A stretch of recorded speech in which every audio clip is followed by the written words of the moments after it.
Di Jawa Tengah, ada sebuah desa bernama Tegal Suruh, Kecamatan Seragi. Sebuah desa yang terkenal tentram, damai, tenang, dan anti konflik antara desa lainnya. Tetapi, ketenangan itu berujung surut. Bukan tentang antara desa, tetapi tentang makhluk tak kasat mata. Semenjak seorang mahasiswa perempuan dari desa itu melakukan bunuh diri, tepatnya di terowongan yang menjadi jalan pintas orang luar maupun warga desa untuk melewatinya. Sekarang tempat itu sedikit sepi, karena perempuan itu ditemukan bunuh diri dengan cara mengikat kepalanya. Warga setempat yang pertama kali melihat perempuan itu menggantung tanpa alas kaki dengan darah yang mengalir dari seluruh tubuhnya, yang mungkin sebelumnya mencoba untuk bunuh diri dengan benda tajam, langsung melapor kepada kepala desa untuk mengevakuasi jasadnya. Paginya, setelah kejadian bunuh diri tersebut, belum ditemukan penyebab pasti mengapa ia melakukan aksi bunuh diri tersebut. Namun, setelah diotopsi dan diperiksa, kemungkinan perempuan itu sudah lama mengidap gangguan mental yang menyebabkan ia melukai dirinya sendiri.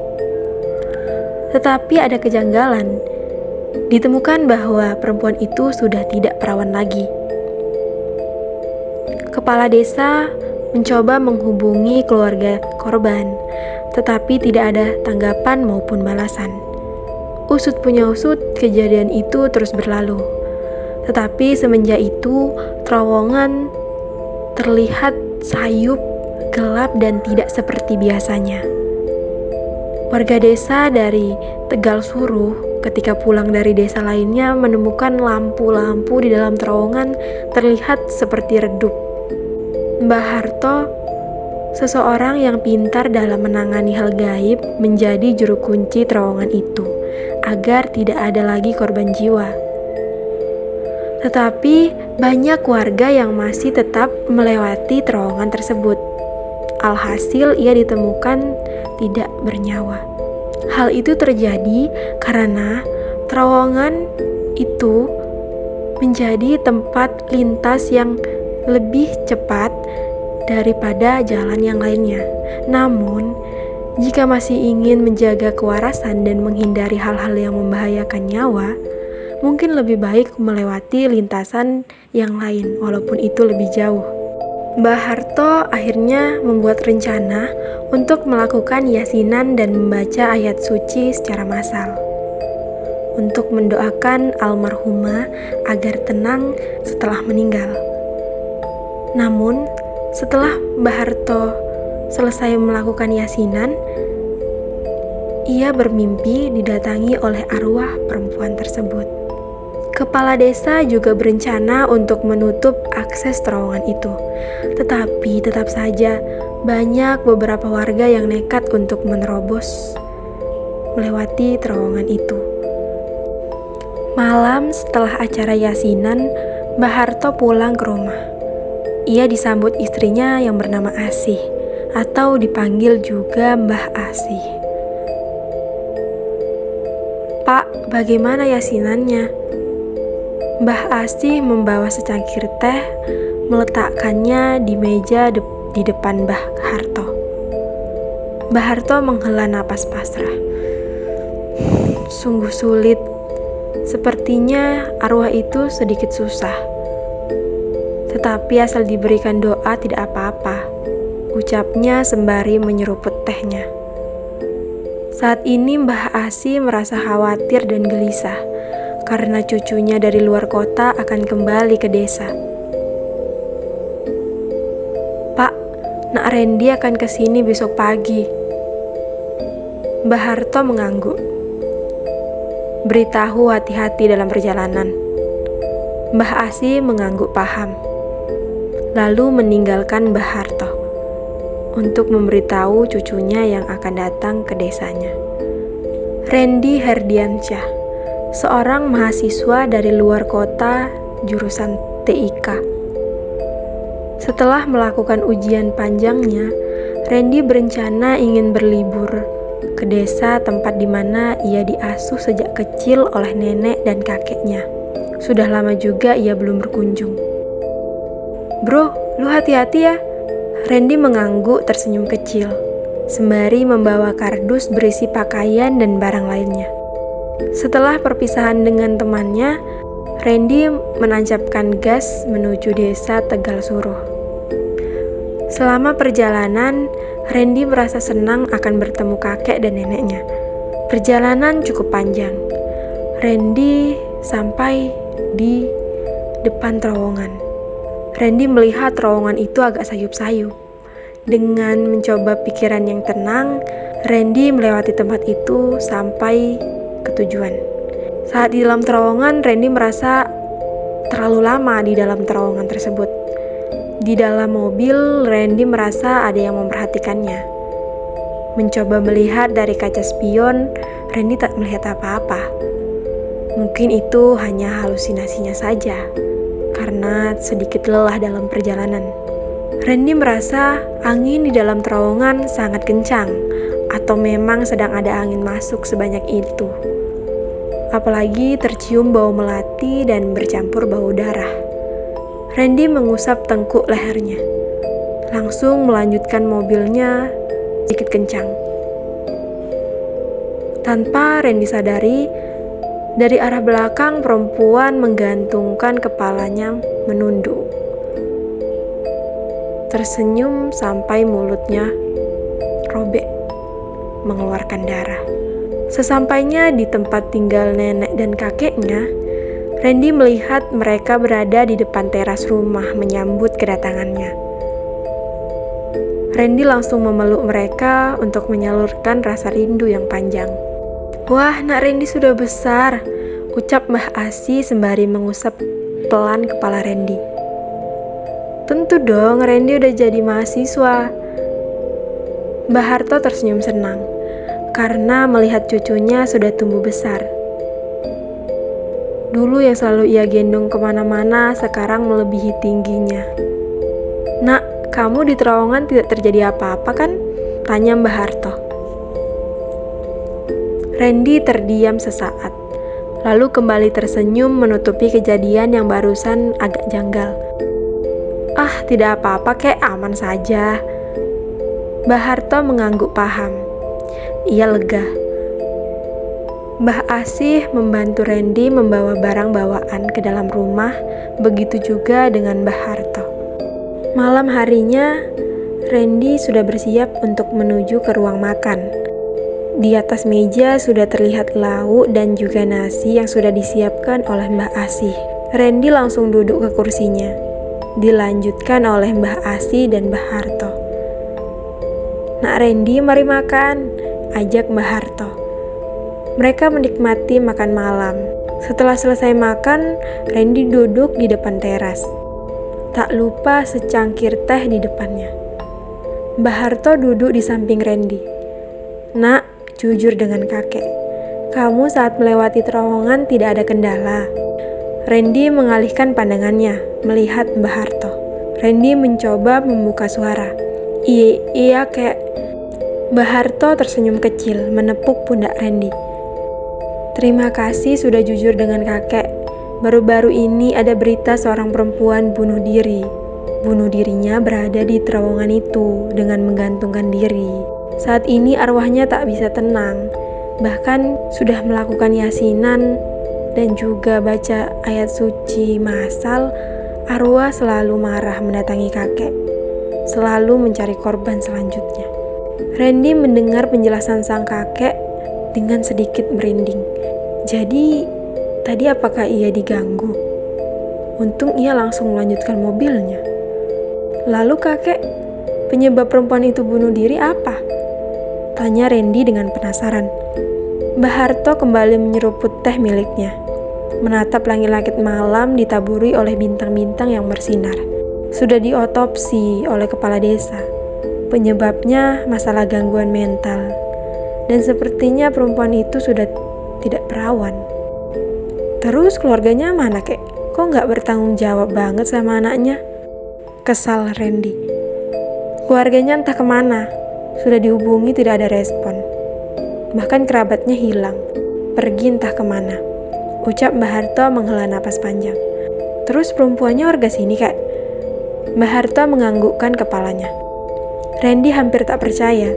Kek, terus ini masih lanjut penyelidikannya? Tanya Randy lagi. Tidak, ini sudah diserahkan ke kakek. Karena kakek juru kuncinya untuk melindungi terowongan itu agar tidak ada korban yang diambil oleh arwah itu lagi. Randy mengangguk, merinding dan agak takut untuk pulang ke kotanya. Masa iya harus cari jalan yang agak jauh? Karena jam sudah berlarut, Mbah Harto pamit untuk istirahat. Tak lupa mengingatkan Randy untuk segera masuk. Paginya, suasana desa begitu tentram. Mbah Harto tak lupa memberi peringatan ke cucunya lagi. Randy, panggil Mbah Harto. Iya kakek, tanya Randy sambil meletakkan sendoknya. Mbah Harto menatap cucunya lama. Sorot matanya seperti menyimpan sesuatu yang berat. Terowongan itu sudah lama tidak baik untuk dilewati, nak. Sejak ada mahasiswa yang bunuh diri di situ. Ah kakek, masa iya sih? Kan itu cuma cerita orang-orang. Tadi aku lewat juga nggak ada apa-apa kok. Paling cuma angin sama bau lembab. Nenek Asi yang duduk di samping langsung melirik Randy. Nak, jangan bicara sembarangan. Kamu mungkin merasa biasa, tapi banyak orang yang sudah celaka gara-gara berani meremehkan terowongan itu. Randy tertawa kecil. Halah nek, masa gara-gara hantu orang bisa celaka? Paling karena panik aja. Namun Mbah Harto hanya menarik napas panjang. Wajahnya menunduk, seolah ada sesuatu yang ingin ia katakan tapi ditahan. Malam semakin larut. Udara desa dingin menusuk. Suara jangkrik bersahutan. Randy berbaring di dalam kamar, mencoba untuk tidur. Namun entah mengapa ia merasa resah. Dari jendela kamarnya samar-samar terdengar suara seperti orang menangis lirih. Randy bangkit, mendekati jendela. Matanya membelalak ketika melihat sesuatu di kejauhan. Di arah terowongan terlihat sosok putih tergantung perlahan berayun meski tidak ada angin. Rambut panjang menutupi wajah, tubuhnya penuh darah menetes, menimbulkan bercak merah di tanah. Anjrit. Randy mundur cepat, menutup gordennya rapat. Jantungnya berdegup kencang. Ah, mungkin cuma bayangan, jangan aneh-aneh ah. Ia mencoba tidur, tetapi sepanjang malam bayangan itu terus menghantuinya. Keesokan harinya, Randy duduk di teras rumah sambil menyeruput teh hangat. Mbah Harto tiba-tiba duduk di sampingnya. Nak, dengar kakek baik-baik. Kalau kamu nanti keluar kota lagi, jangan pernah lewat terowongan itu sendirian, apalagi malam hari. Randy menoleh. Kek, sampai segitunya. Aku kan orang kota, biasa aja lah lihat begituan. Lagi pula aku gak percaya. Mbah Harto menatap cucunya dalam-dalam. Percaya atau tidak, arwah yang meninggal di sana tidak tenang. Dia menunggu orang-orang yang berani meremehkan. Jangan sampai kamu jadi korban berikutnya. Randy hanya tersenyum miring. Ia pikir kakeknya terlalu larut dalam cerita mistis desa. 2 hari kemudian, Randy hendak pergi ke kota untuk mengambil beberapa berkas kuliah. Nenek Asi sudah berulang kali mengingatkan agar tidak melewati terowongan itu. Namun, karena merasa lebih cepat dan malas memutar jalan, Randy tetap memilih lewat sana. Ah, cuma terowongan, masa harus takut kayak anak kecil aja. Mobilnya melaju pelan memasuki mulut terowongan yang gelap. Lampu depan mobil menyorot dinding beton yang kusam dan berlumut. Udara tiba-tiba berubah dingin menusuk, dan aroma melati bercampur bau anyir darah kembali tercium. Alah, halusinasi lagi. Namun tiba-tiba, duk duk duk, suara aneh seperti tetesan air jatuh ke atap mobil. Randy menengadah dan saat itu jantungnya hampir berhenti.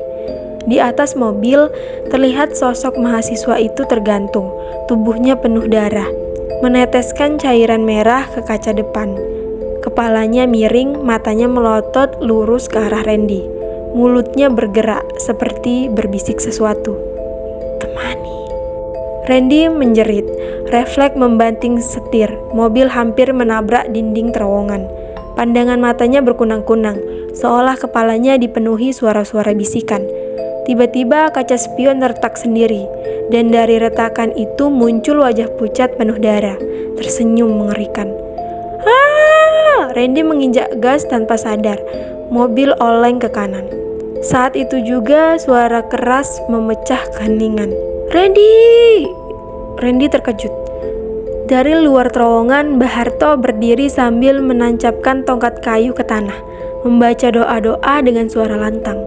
Mata tuanya bersinar tajam seolah memiliki kekuatan gaib. Seketika sosok perempuan gantung diri itu menjerit nyaring. Tubuhnya terbakar cahaya merah, lalu lenyap seperti kabut tertiup angin. Bau anyir darah perlahan menghilang. Randy menepi, tubuhnya gemetar hebat, napasnya memburu. Keringat dingin membasahi dahi. Baharto berjalan mendekat menepuk bahunya. "Nak, apa kakek bilang? Jangan pernah meremehkan tempat itu. Kamu hampir jadi korban." Randy menunduk, suaranya bergetar. Kakek, apa yang barusan itu nyata?" Baharto menatap lurus ke dalam terowongan yang kembali sepi. Tersisa suara angin keluar dari dalam. Nyata, dan kakek sudah lama menjadi juru kunci tempat ini. Tugas kakek menjaga agar arwah-arwah tersesat tidak terus mengambil korban. Tapi mereka selalu lapar, selalu mencari orang-orang yang menantang. Randy tercekat. Seluruh rasa sombong dan tidak percayanya runtuh seketika. Malam itu ia benar-benar sadar, dunia tidak hanya milik manusia. Ada hal-hal yang tidak bisa dijelaskan secara logika.